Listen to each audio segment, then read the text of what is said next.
Everybody, my name is Rachel Wilkins. Delighted to be here with you this afternoon. It is Wednesday, which means we are here to talk about ways that you can grow your art business, reach more people, and hopefully sell more artwork. That is what we are all here to do. So today we are talking about selling artwork, right? That's essentially the holy grail of everything that we do on social media, is with the goal of reaching more people and converting them into collectors. So what I'm going to share with you today is basically four essentials that you need in your back pocket if you're going to sell artwork. So in order to successfully sell your artwork online or in person, there are really four things that you must have in your back pocket. Now, the first one is your elevator pitch. So I want to ask, does anybody here have an elevator pitch already? If you do, drop it into the comments. It should be no more than a sentence or two. If you don't know what an elevator pitch is, I encourage you to also drop a little no in the comments so we can help you. So essentially, an elevator pitch is an impact statement. It's a sentence or two that you can reel off verbatim in 30 seconds or less. Now, the idea of an elevator pitch came from the concept of, if you were in an elevator with your ideal client, with somebody who was a huge collector, and you only had the time from when you got in the elevator to when you get to the floor where you're going, to tell them what it is you do and convince them to invest in you and your artwork. So that's where the saying comes from. It's something that's thrown around a lot in business, as most people know. So it's something short and impactful that immediately informs your audience, or the person standing in front of you, if you're IRL, what it is that you do. Now, if you don't have one, you may find yourself stumbling to utter anything other than "I am an artist," right? Which is really leaving a lot of potential opportunity on the table. We also don't want to assume that people know what we do, right? We need to handhold our audience a little. So if you're struggling with putting together an elevator pitch, one of the most simple strategies is to use kind of a template, which is, I help blank achieve blank by blank. And obviously you fill in the gaps there. So an example could be, I help art lovers achieve serenity in their home or workplace through my custom acrylic paintings. Okay. Mine right now, because of the nature of the work that I do, is preserving LGBTQ history through art. So give this some thought, folks. What does this look like for you? What could convey to your ideal client what it is exactly that you do and why they should work with you? So it's pretty easy, something that you can do in a couple of moments or so. But what I want you to do is, once you do have your elevator pitch, a sentence or two, get comfortable saying it. So practice this on your loved ones. Take every opportunity that you get to say it out loud, because I know what it's like when you kind of rehearse or script things. It can sometimes feel a little inauthentic, but the more that you say this, the more that you get comfortable using it, the easier it's going to feel when you're in a situation where you are networking or schmoozing with any potential prospects. So don't be afraid to get comfortable saying it. Now, having an elevator pitch can open doors that you didn't even know existed. As I said, don't assume that everybody knows that you're an artist just because you post your artwork on social media. We have to do quite a bit of hand-holding to convey to people what it is we do and why they should work with us. So again, don't also assume that people know, maybe they know you're an artist, but do they know that you have work for sale? Do they know that what your prices are? Do they know you have reproductions? Do they know, for example, that you take commissions? Again, don't assume any of that stuff. Be clear, let people know. Take the opportunity to introduce yourself. We talked about that a few weeks ago, but let people know what it is you do on a regular basis.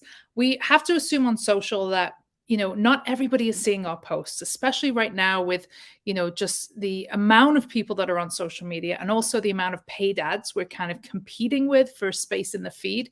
So take the opportunity to repeatedly guide your audience by letting them know who you are, what you do, what you sell, and how they can work with you. All right, so work on your elevator pitch, folks. If you have it, drop it in the comments. I'm happy to critique if anyone wants a critique on their particular elevator pitch. All right, so number 2, the second thing that you absolutely must have in your seller's toolkit when you're selling artwork is a clear and direct call to action, otherwise known as a CTA. So whether it's an email, a social media post, a text message that you're sending to a prospect, or an in-person meeting, any kind of activity that you're involved with that is has the goal of moving your art business forward, any activity without a call to action is potentially an opportunity waste. It's potentially a client falling through the cracks, or it's potentially money on the table that you're missing out on. So if we don't present people with a clear and concise way to reach us, to hire us, or to purchase from us, we're going to be shooting ourselves in the foot. We're sabotaging our own success. We should not require our clients or anybody who comes to our social media page to have to investigate how to buy from us, right? We want to make it as simple as possible. So in everything that you do from here on out, whether you're posting on social, having a conversation with a client or a prospect, be sure to use a call to action. Now, if you're unsure about what a call to action is, simply a one sentence, something that inspires that person to take the next step. So it could be something like, to learn more about my work, click on my website link in the bio, okay? Or originals available to purchase, DM me for more details. That's another example. Also, prints available, first come, first served, $75, send me a DM, right? Or maybe even something like, grab a copy of my free guide, or to commission a personal piece, drop your email in my DM. Super simple, but really concise, really clear. If you want to use a few emojis around that just to draw attention to that CTA in the content that you're posting on social media, that can go a long way as well. Again, if you already have CTAs that you're using, drop them in the DMs, share them with your fellow community members. We are all about collaboration over competition here. I often see artists have concern about sharing kind of resources, sharing things that have worked for them. But I just want to kind of reset that, the idea of competition. There is enough for all of us. There is abundance out there. We talked about the idea of switching your mindset from scarcity to abundance, and how you really do attract what you put out. If you go out with kind of a scarcity mindset, and you kind of covered all the information that and you only let a limited amount of people know how you're having success, then you're going to attract that scarcity mentality, right? When we're abundant and we're generous and we are sharing with our community, that goes a long way, right? There is an audience for everyone. And most people on this call, most people who are watching this live, most people in this community all have different types of clientele anyway. So nobody's stealing clients from other people. So I highly recommend, if you have a CTA that you're using and you're having any success with that, share it with the community, share it with your fellow artists, and let's help each other. All right, so number 3 in the selling art essential kind of toolkit is 2 direct questions that every artist should have confidence using. Now, these are questions that I've used in person when a client has been stood in front of my work, and they're questions that I have seen quite a lot of artists fail epically with, and we'll get to that in a second, why that is. But the 2 most effective questions that you can ask when you have a prospect in person or online are, number 1, are you in the market for original artwork right now? Okay. The second one is, can you picture this piece in your home or your workplace?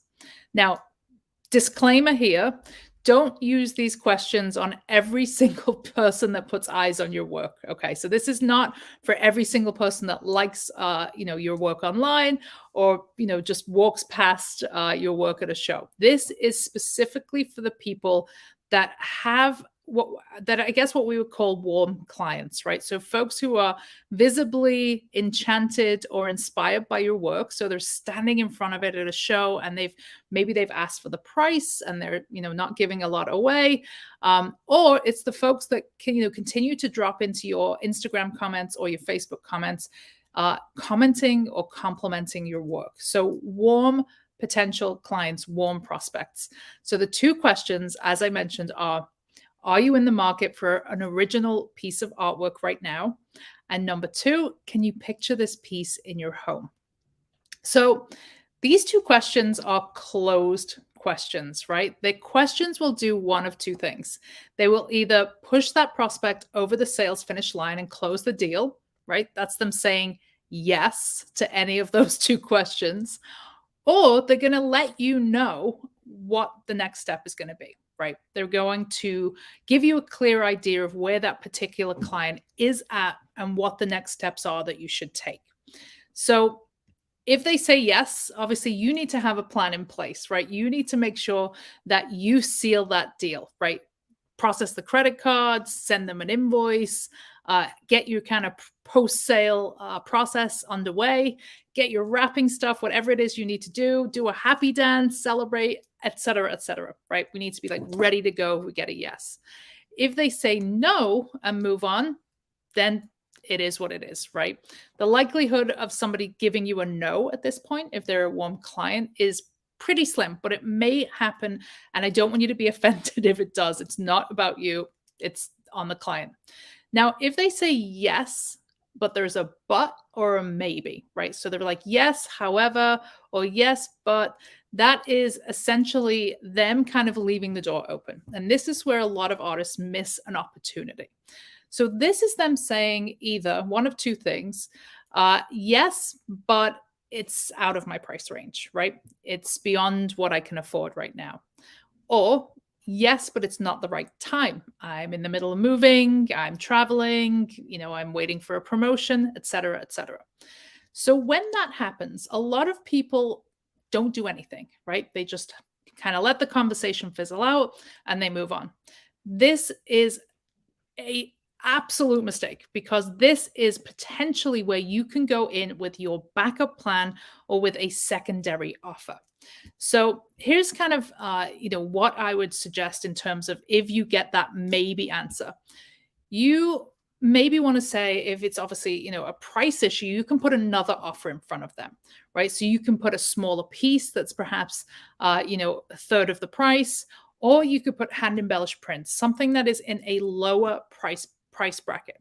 Okay, that then gives them the opportunity to have to come back with another reason why they are not ready to buy that piece. So a lot of sales come in that second ask.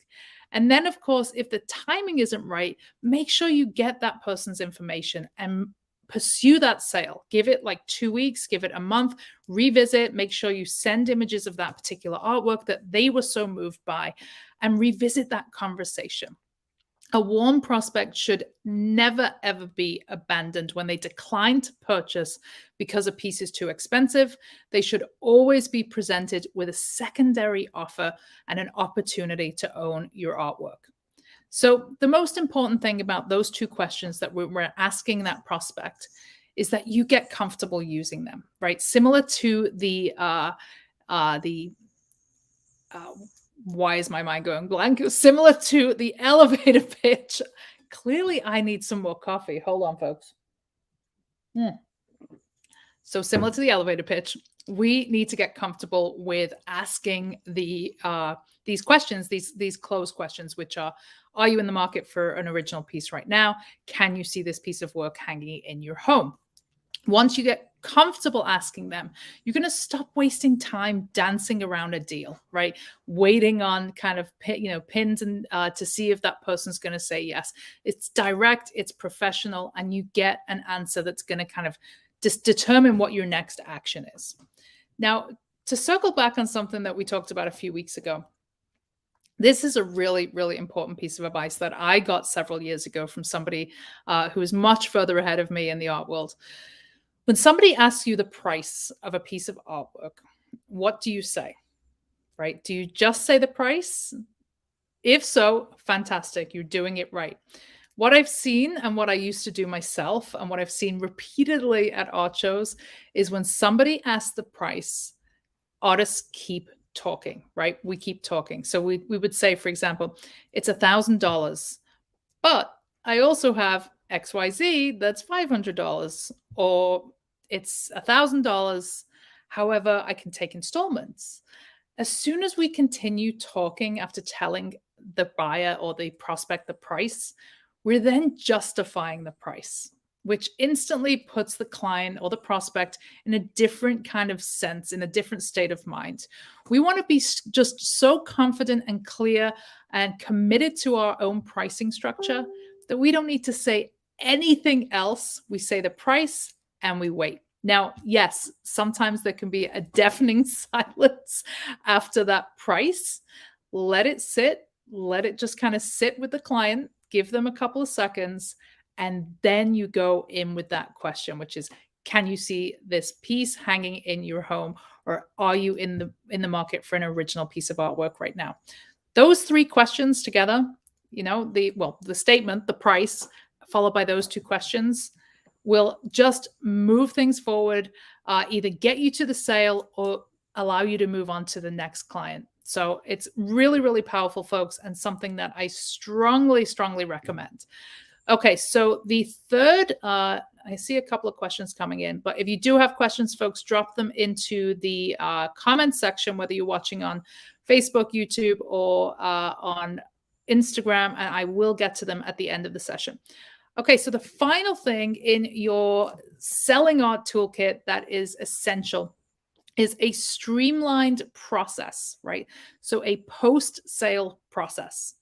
So I encourage you to take the time to regularly audit your sales pipeline. Now, pipeline is just a fancy marketing term for what happens when the client gives their credit card information to essentially that piece arriving on their doorstep, right? That's all it is. So it's the journey that your prospect takes from the moment that they have an intention to purchase from you to the moment that the piece is actually hanging on their wall. Now, every step of that process should be seamless and easy. And any breaks in that pipeline, anywhere where things are disjointed and people have to kind of email you or ask questions, then people will inevitably fall through the cracks and sales will be lost. It happens all the time. So here are the key areas that I recommend that you should take time regularly to check on. First of all, your refund policy and your terms and conditions. Make sure that your refund policy and your conditions are accessible and easy to read.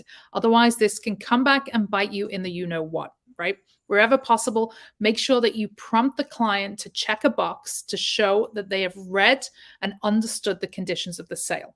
You want to make sure that, 2 years down the line, you don't get an email from a client who suddenly says, you know what, I think I want a refund on this piece. You need to protect yourself. Okay, so that's 101. Number 2 is the journey from that call to action that, what we talked about earlier, drop me a DM if you want to purchase or click on the link. The journey from the CTA to the buy button, the place where the person enters their credit card information, needs to have as little steps as possible. Ideally, you want one step, right? The more steps we add from a call to action to a buy button, the more people we lose, again, through the cracks. So tighten that up. Go look at your sales page. Go look at do kind of a little audit on your own, what you have online. Like go to your own Instagram page and see what the process looks like if you were to try and buy your own artwork. If it's easy, you're doing great. If it takes too many steps, consider tightening that up as much as you can. You don't want to lose those prospects. Also, if you have the right website, if you have an e-commerce website, have a buy now or purchase now button, right? This is going to make it super obvious. It seems like kind of a super obvious thing to say, but not all websites do have this feature. But have that button in as many places as possible. Make it easy, make it bold, make it colorful, so that the people aren't kind of looking around to actually see where that purchase button is. And then your confirmation. Make sure that the buyer receives confirmation of their purchase within an hour, no less than that. You do not want to have buyer's remorse or panic or refund requests. So within an hour of that person giving you their credit card information, make sure they're getting a response from you, confirming the order, letting them know what's happening. This can go a long way. It's something as well that can be easily automated if you have an email service provider that allows you to put things on kind of an automated program, something where they can, it triggers an email, for example, when a person makes a purchase.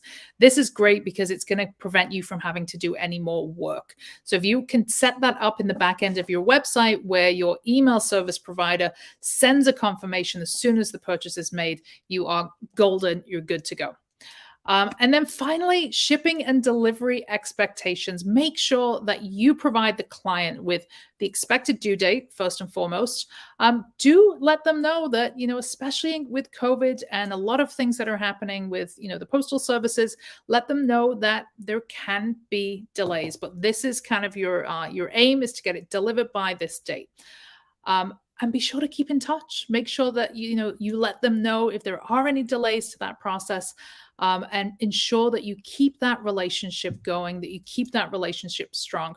Folks, I hate to say it, but we as artists today, working as entrepreneurs, which is essentially what we're doing when we're not working with a gallery or an agent, we are in the people business. We're in the relationship business. So get comfortable, having these conversations, building trust with your audience, get to know them. That way you're going to build collectors as opposed to just one-time buyers. You're going to get to know these folks. You're going to provide them with a reliable and, friendly and easy service. The chances are they're going to come back and buy more work. So there we have it, folks. Selling art essentials. Number one is, of course, that elevator pitch. Make sure you have that one sentence or two sentences that lets people know exactly who you are and what kind of work that you do. Number two is a clear and direct call to action. So whether it's an email, social post, or whatever you're doing, talking about your artwork, make sure it's easy for people to take the next step. Then, of course, after that, the two direct questions that every artist should have in their back pocket, which is, are you in the market for an original piece of artwork right now? And can you see this piece hanging in your home? Super powerful questions. And then, of course, finally, taking the time to streamline your checkout and sales process. Doing this can prevent clients falling through the cracks and can obviously increase the revenue that you're bringing into your business. All right, folks. So I'm going to hop on over to Instagram and see if there are any questions. Those who are watching on Facebook, thank you so much for joining us. And I will, of course, see you next week for Work It Wednesday.